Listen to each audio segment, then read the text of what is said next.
Grief is supposed to break families. Ours skipped straight to betrayal.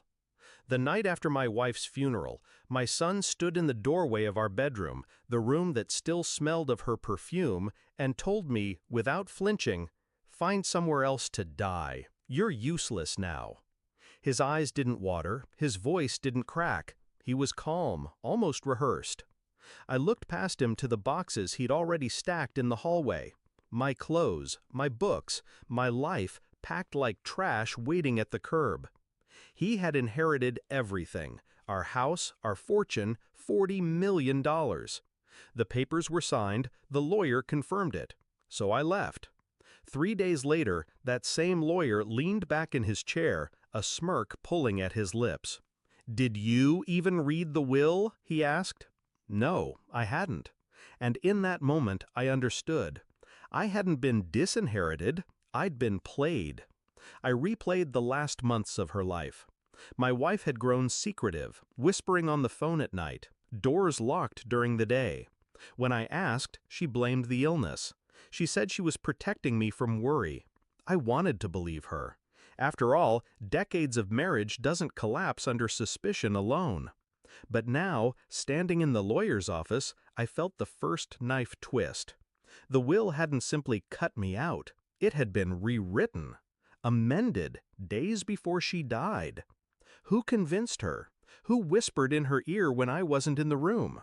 I thought of my son, his new car, his sudden confidence, his disdain, growing sharper each week she grew weaker. And a deeper question formed. Was her betrayal hers or his? I didn't confront him, not yet.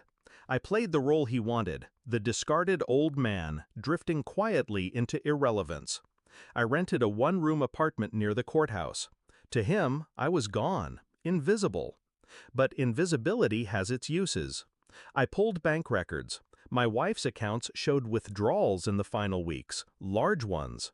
Transfers into an account I didn't recognize. The name on it chilled me. My son's. I traced phone logs, late-night calls between them when I was asleep. More calls between him and the lawyer's private number.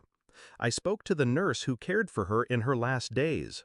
She hesitated, then admitted my son often arrived before me, insisting on helping her with paperwork, medication, signatures. Patterns formed. His fingerprints were everywhere. Still, I waited, because suspicion isn't proof, and proof, when it arrives, must be absolute. The truth came bound in paper, stamped and signed. The lawyer, under pressure from questions he couldn't dodge, finally produced the unredacted will. Clause by clause, it unraveled. My wife had not cut me out. She had secured everything, every asset, every property under my stewardship, with only one exception. Our son was to receive nothing until he turned 40. Nothing unless I died first. The amendment he showed me after her death? A forgery. Witness signatures fabricated. Her own signature traced. The theft wasn't hers. It was his. That night, I visited him. He was drunk, celebrating in the house he believed was his. My house. Her house. I laid the papers on the kitchen counter. He scanned them, confusion first, then panic. His lips parted. "Dad!" I didn't let him finish. "You forged her hand," I said quietly. "You robbed your mother's grave before the earth even settled. And you threw me out of the home she left me to guard." He reached for excuses. I gave him silence. The next morning, I met the lawyer again. Only this time, the police sat beside him. My son arrived late, hair unkempt, eyes bloodshot. He thought it was another meeting about funds. He didn't notice the badges until it was too late. I slid the will across the table, the true one. Behind it, the forensic report, proof his forgery was crude, his scheme transparent. His face drained. They cuffed him there, in the same office where he had laughed at me. He begged, voice cracking this time, called me Dad like a child again. I didn't respond. As they let him out, he turned, eyes wild. "You set me up." No. He had set himself up the moment he believed greed outweighed blood.